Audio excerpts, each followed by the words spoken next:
Headlines. Headlines News Blast. Sa ulo ng mga balita, taas presyo sa produktong petrolyo asahan bago matapos ang buwan ng Enero ayon sa DOE. Headlines. Naitalang mga lindol sa Sultan Kudarat halos 800 na ayon sa PHIVOLCS. Headlines. PBBM pinag-aaralan ang mga probisyon ng anti-dynasty bill. Headlines. Abogado ay pinaliwanag kung bakit dismissible ang pinakaunang impeachment case laban kay PBBM. Headlines. Galdico nasa isang gated community umano sa Portugal ayon sa DILG. Headline. Para sa balitang international, 45 katao kabuuang nasawi sa banggaan ng dalawang train sa Spain noong nakaraang linggo. Headlines. Sa ating sports news, gold medalist sa 33rd SEA Games kasama sa paparangalan sa PSA sa Pebrero. Headline. Para sa balitang showbiz, pre-save link para sa deadline album ng Blackpink available na. Headlines. Headlines News Blast. Sumasambulat sa buong Pilipinas. Sunshine News Blast. Magandang tanghali mga kapartner, narito na ang balita ngayong araw ng Biyernes, January 23 sa taong 2026. Kami po ang inyong mga kasama, ako po si Zairil Libranda. At ako naman si Charity. Sunshine News Blast. Sa unang bugso ng ating balitaan, asahan na ang pagtaas ng presyo ng produktong petrolyo bago matapos ang buwan ng Enero. Ayon sa Department of Energy o DOE, maaaring may dagdag na 80 sentimo sa kada litro ng diesel at 45 sentimo naman sa gasolina. Habang maaaring mababawasan o mabawasan ng 5 sentimo ang kada litro ng gasolina. Ang nasabing pagtataya ay batay sa 4 na araw na monitoring ng Means of Floods Singapore o MOPS. Nilinaw ng DOE na hindi pa kasali rito ang cost of operating ng mga kumpanyang maging ang iba pang premiums nito. Bunsod ng nakaambang na pagtaas sa banta ng dagdag na taripa ni US President Donald Trump sa European countries na hindi Umabot na sa 765 o halos 800 ang naitalang mga pagyanig sa karagatang sakop ng Sultan Kudarat. Ayon ito sa Philippine Institute of Volcanology and Seismology of PHIVOLCS, simula nang mag-umpisa ang nangyayaring mga lindol noong January 19, 2026. Sa kabila nito ay walang inilabas na tsunami warning ang ahensya. Ipinaalala naman ni PHIVOLCS Chief Dr. Teresito Bacolcol na laging tandaan at gawin ang duck drop cover hold tuwing may lindol. Samantala, para naman sa mga residente na nakatira sa mga baybayin, pinaalalahanan din niya ito na agad lumikas sa mga matataas na lugar sakaling makita ang senyales ng tsunami. Sunshine News Blast. Samantala, na-consolidate na ang halos 90% na mga operator ng public utility vehicle sa ilalim ng Public Transport Modernization Program. Binahagi ito ng Land Transportation Franchising and Regulatory Board o LTFRB. Kasabay nito ay ibinabalik na ng ahensya ang 5 taong prangkisa sa mga transport group na nag-consolidate na. Pinapayagan pa rin namang bumiyahe sa ilang ruta ang mga hindi pa nagko-consolidate sa PUV operators sa ilalim ng umiiral ng mga Department of Order habang hinihintay ang pag-aproba ng kanilang consolidation. Sunshine News Blast. Tututukan ng Metro Manila Development Authority o MMDA ang lumalalang sitwasyon ng trapiko sa Metro Manila. Ito ay matapos naglabas ng datos ang TomTom Traffic Index na kabilang ang Manila at Davao sa pinaka-congested na lungsod sa mundo. Sa plano ng MMDA, makikipagtulungan sila sa Nationwide Operational Assessment of Hazards o Project NOAA, University of the Philippines at National Center for Transportation Studies para resolbahin ang problema. Pangunahing tungkulin naman ng Project NOAA ay ang paghahanda at pagbibigay ng maagang babala, lalo na tuwing may kalamidad. Sunshine News Blast. Samantala, hinimok ng Department of Tourism ang mga negosyante na mamuhunan sa sektor ng turismo. Sa paliwanag ng ahensya, hindi masasayang ang investment dahil isa sa may malaking ambag sa ekonomiya ang turismo. Batay sa record, halos 9% ang kontribusyon nito sa gross domestic product. Matatandaan pa noong taong 2025, umabot sa 6.48 million ang turistang dumating sa bansa at kumita ito ng 694 billion. Sunshine News Blast.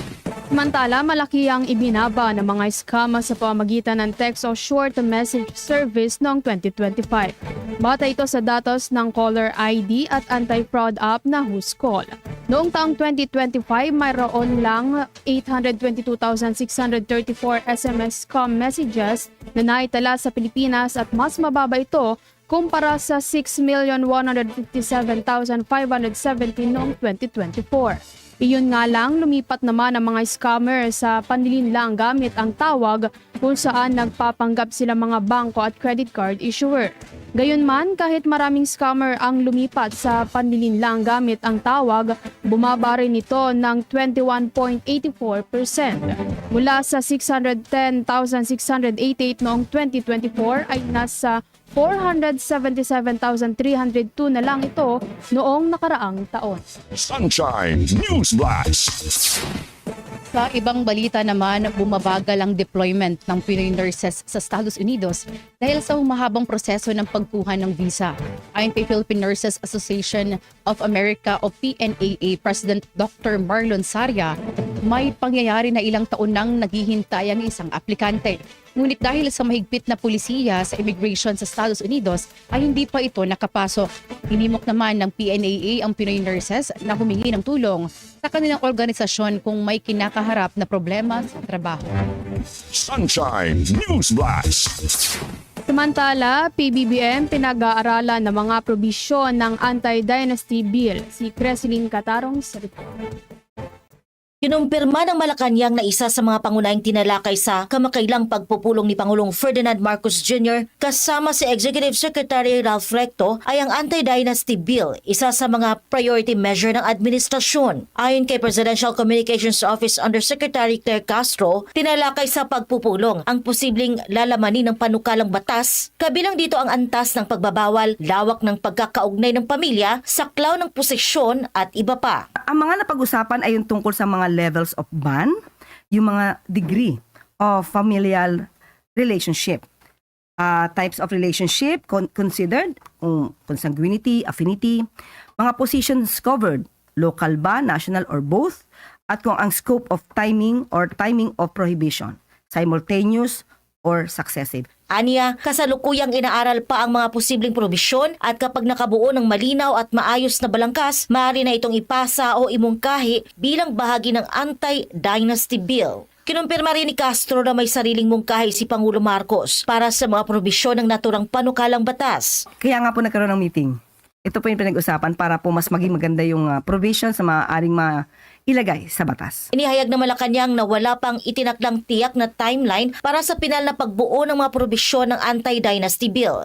Isinalaysay ni Castro na kakaganap pa lamang ng pagpupulong kaugnay ng panukalang batas at magbibigay na lamang ng update sa publiko kapag may malinaw ng development hinggil dito. Para sa Diyos at sa Pilipinas, kung mahal, ito si Creslyn Catarong, SMNI News. Sunshine News Blast. Sa ibang balita naman, abogado ipinaliwanag kung bakit dismissible ang pinakaunang impeachment case laban kay PBBM. Si MJ Mondejar sa report.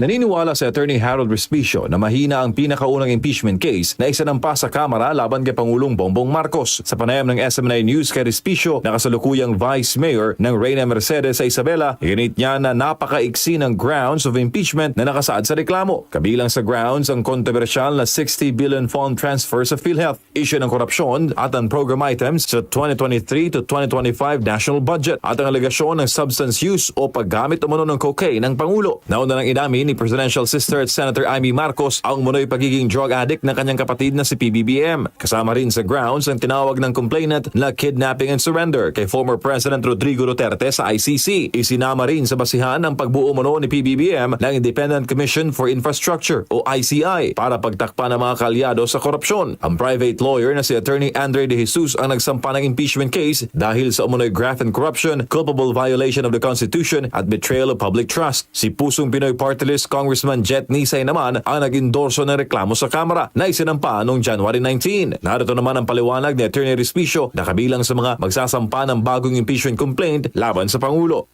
Kaso nga lang itong complaint na ito ay napakaiksi. Paano naman tayo makakaasa na paa-andarin yan at bibigyan yan ng panahon?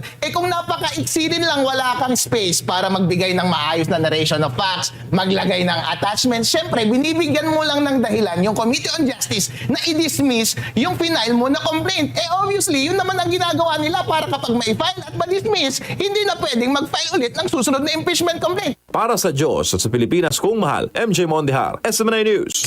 Sunshine News Blast. Naninirahan sa isang gated community sa Lisbon, Portugal ang dating kongresista na si Zaldico.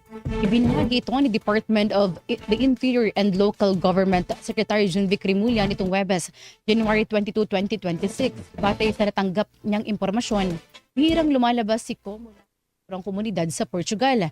Sinasabi namang nakuha ni Ko ang kanyang Portugal passport sa pamamagitan ng Golden Passport Policy na nabanggit sa European country. Kasabay ng pagsiwalat na impormasyon ay inamin na rin ni Rimulya na nahihirapan ang pamahalaan na ibalik si Ko sa bansa dahil walang umiiral na extradition treaty sa pagitan ng Pilipinas at Portugal. Matatandaang noong November 2025, naglabas ng arrest warrant laban kay Ko at iba pang kabilang ang mga opisyal ng Department of Public Works and Highways at mga direktor ng Sunwest Corp kaugnay ng flood control anomaly. Samantala, bukas ang pamahalaan sa posibleng makikipag-usap kay Ko kaugnay ng 289 million flood control project sa Oriental Mindoro.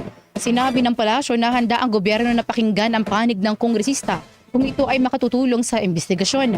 Posibleng ang pag-uusap ay dadaan sa Office of the Ombudsman. Sunshine News Blast. Maaaring nagtatago sa Cambodia ang negosyanteng si Atong Ang. Ayon ito kay Department of the Interior and Local Government Secretary John Vic Rimulya nitong Webes, January 22, 2026. Bagamat naniniwala pa rin siyang nasa Pilipinas lang ang negosyante. Ipinaliwanag ni Rimulya na mayroong koneksyon si Ang sa Cambodia matapos ipagbawal ng pamahalaan ang Philippine offshore gaming operator at online sabong. Ayon kay Rimulya, ang access naman ni Ang sa Cambodia ay nakumpirma ni Julie Patidongan. Si Patidongan na dating nagtatrabaho para sa negosyante ay ang whistleblower sa missing Sabongeros case. Ang nabanggit na whistleblower ang nagsabing may kinalaman si Atong Ang sa pagkawala ng mga sabungero.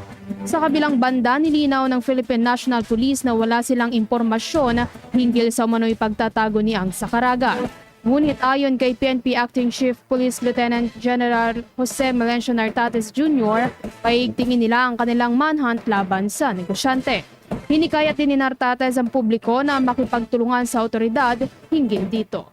Sunshine News Blast. Samantala, NBI tanggal na umano sa manhunt versus Atong Ang. Si Margot Gonzalez sa balita. Patuloy na tinutugis ng mga otoridad ang gaming tycoon na si Atong Ang dahil sa kinahaharap ng mga kaso kaugnay ng nawawalang mga sabungero. Matatanda ang nagpalabas ng warrant of arrest ang dalawang korte para maiharap ito sa paglilitis kaugnay ng kanyang kasong kidnapping with homicide at kidnapping and serious illegal detention.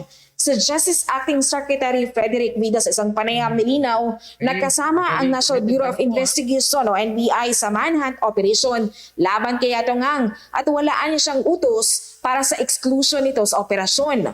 Ang pag-uutos ng korte ay sa lahat ng law enforcement agencies. At syempre, nagtutulong-tulong at ibang agencies. No? Syempre, malalim na yung iba't ibang pagkilos ng iba't ibang ahensya na tumutugis para nga madala siya sa korte. I definitely deny that there's such instructions even from the Secretary of Justice nor in any of my discussions with NBI Director Lito. Ang paglilinaw na yan ng kalihim ay kasunod na rin ng mga kumagkalat na balita ng pag-leak ng mga impormasyon at di umano'y koneksyon ni Ang sa mga ahente. May nag-leak. Okay? Walang nag-leak, no? Pero patuloy na ginagawa ng iba't ibang ahensya, particularly ng NBI, gumagawa ng iba't ibang pamamaraan para mahulog. At hindi lang naman si Mr. Atong Ang mahulog. Marami iba pang mga pero kasama sa priority. Sa gitna naman ng kumakalat ng impormasyon na nakalabas na ng Pilipinas si Ang at nasa Cambodia na ito, ayon sa DOJ, wala silang beripikadong impormasyon hinggil dito. Una nang sinabi ng Bureau of Immigration o BI na wala silang namomonitor na paglabas ng bansa ng negosyante. Wala daw departure record si Ang sa International Ports of Entry and Exit na binabantayan ng immigration. Ang DOJ nakadepende sa inilalabas na impormasyon ng Bureau. Wala pa kaming verified information on that. All ano pa lang sa social media lang namin narinig yan. No? Pero as for the official record of the NBI, wala. BI, sorry. BI. No? Wala pa ho tayo. Wala pa tayong verified ito. Para sa Diyos at Pilipinas Kumahal, Margaret Gonzalez, SMNI News. Sunshine News Blast. Samantala, nagsampa ng ethics complaint ang abogadong si Marvin Asiron laban kay Senator J.V. Ejercito. Kaugnay ito ng umano'y gross neglect of duty ng senador. Ayon sa abogado, bigong aksyonan ni Ejercito ang naunang reklamo laban kay Senator Chis Escudero tungkol sa 30 million campaign donation na natanggap nito noong 2022 elections. Depensa ni Ejercito, naging busy ang Senado sa budget deliberations at bicameral conference committee kaya't walang pagkakataon na matalakay ang usapin sa plenaryo. Sa ngayon, hinihintay pa ang formal na aksyon ng Senate Ethics Committee habang patuloy namang binibigyan diin ng Senado ang kahalagahan ng tamang proseso at pananagutan sa ilalim ng batas. Ang naturang campaign donation na natanggap ni Senator Escudero ay sinasabing nagmula kay Lawrence Subriano na may-ari ng Center Waste Construction. Ang Center Waste Construction naman ay isa sa mga kumpanya kabilang sa top 15 contractors na nakakuha ng malaking bahagi ng mga flood control projects sa nakalipas na 3 taon. Sunshine News Blast.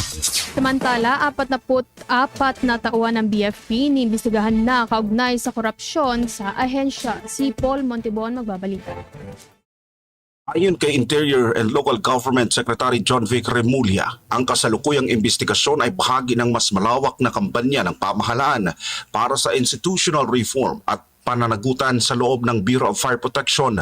Sa isinagawang New Year's call sa Camp Crame, nilinaw ng kalihim na mahalagang ihiwalay ang institusyon mula sa iilang individual na sangkot sa umano'y katiwalian, isang pahayag na nagbigay lakas ng loob sa libo-libong tapat at marangal na bumbero sa buong bansa. Sa katunayan, nauna nang tinawag na isang organized crime syndicate ang nangyayari sa loob ng ahensya, isang sistemang unti-unting lumawak at tumagal ng ilang taon. Bilang tugon, mariing ipinahayag ng Bureau of Fire Protection ang buong suporta nito sa panawagan ng kalihim para sa reforma. Kasama naman sa agarang hakbang ng BFP ang buong pakipagtulungan sa mga investigasyon, ang mandatoryong paggamit ng body-worn cameras at ang mas agresibong pagpapatupad ng BFP ireklamo system, mga mekanismong layong pigilan ang pang-aabuso at palakasin ang transparency sa serbisyo. Ang mahakbang na ito ay magsisilbing haligi nila sa internal cleansing at integrity monitoring program ng ahensya. Habang nagpapatuloy ang investigasyon, malinaw naman ang paninindigan ng pamahalaan at Bureau of Fire Protection, walang puwang ang katiwalian sa serbisyong pangseguridad. Sa likod ng kontrobersiya, isinusulong ang reforma para sa kinabukasan ng ahensya at sa tiwala ng sambayanang Pilipino. Para sa Diyos at sa Pilipinas kung mahal, nag-uulat Paul Montibon, SMNI News. Sunshine News Blast. Patuloy na sigalot sa pinagagawang teritoryo, malaki ang epekto sa turismo ayon sa geopolitical analyst si Almar Porzuelo sa report. Sa patuloy na sigalot sa mga pinag-aagawang teritoryo sa South China Sea, hindi lang mga mangingisda ang apektado, kundi tayong mga Pilipino. Sa panayam ng SMNI News sa geopolitical analyst na si Herman Camentong Chu Laurel, matindi umano ang dulot nito sa ekonomiya ng Pilipinas. Anya, turismo lang ang pag-uusapan, malaking numero ang nawala mula sa bansa dahil kakaunting turista na lang anya mula sa China ang bumibisita sa Pilipinas. Na nung taong 2019, umabot po ng 1.9 million Chinese tourists at gumasta sa loob ng Pilipinas ng $2.5 billion. Alam po ninyo dahil sa masamang relasyon ng Pilipinas at ng China diplomatically, ang dumating lang po na Chinese tourists in 2024 ay 330,000 kumpara sa halos 1.9 million noong 2019. Binigyang diin ito na sinisikap ng Department of Foreign Affairs at ng Department of Tourism na muling mahikayat ang mga Chinese tourists.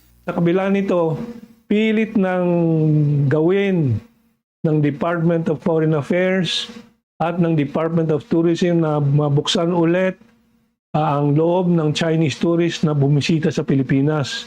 Kaya ilang buwan nila tinarbaho yung pagpapasa po ng e-visa para sa Chinese visitors.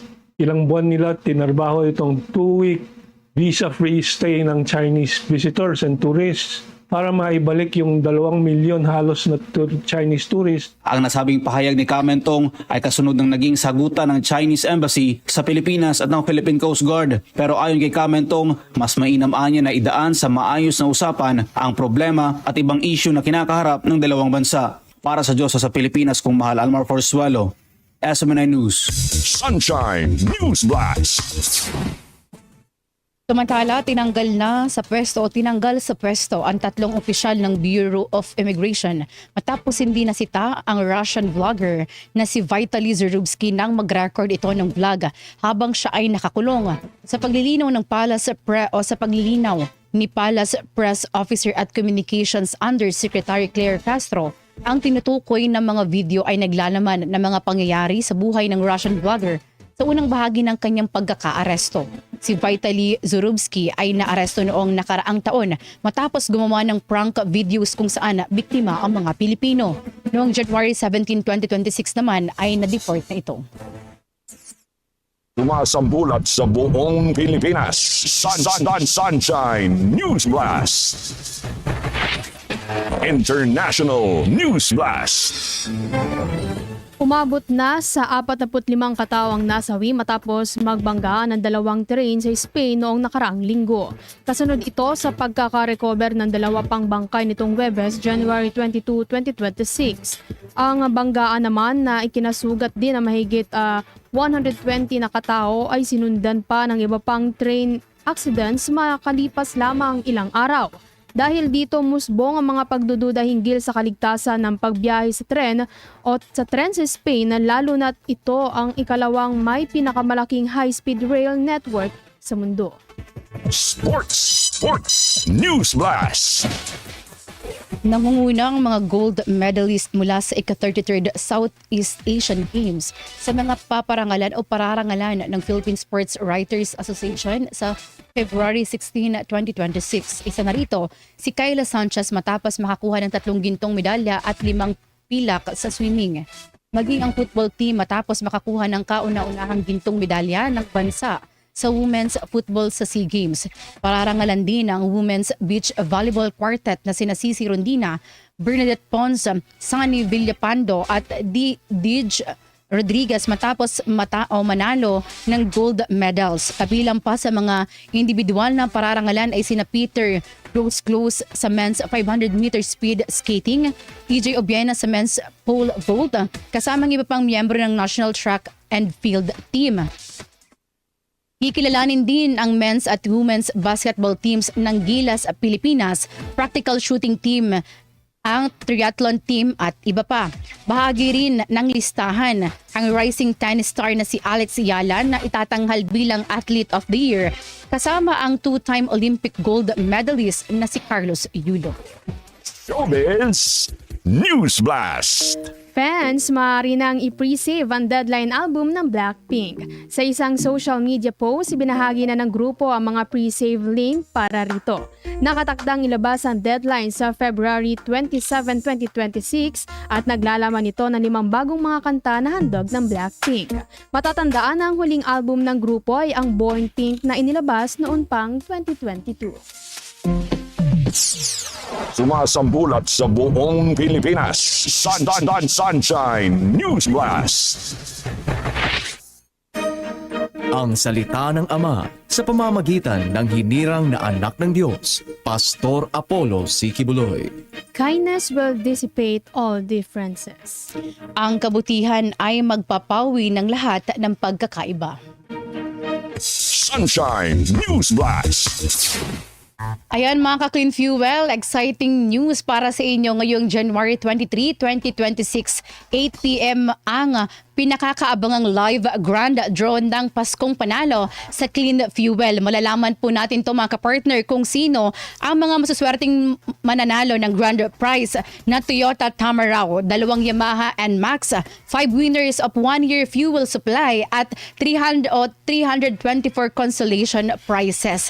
Kaya huwag palampasin mga kapartner sa January 23, 8 p.m. sa Facebook page ng Clean Fuel.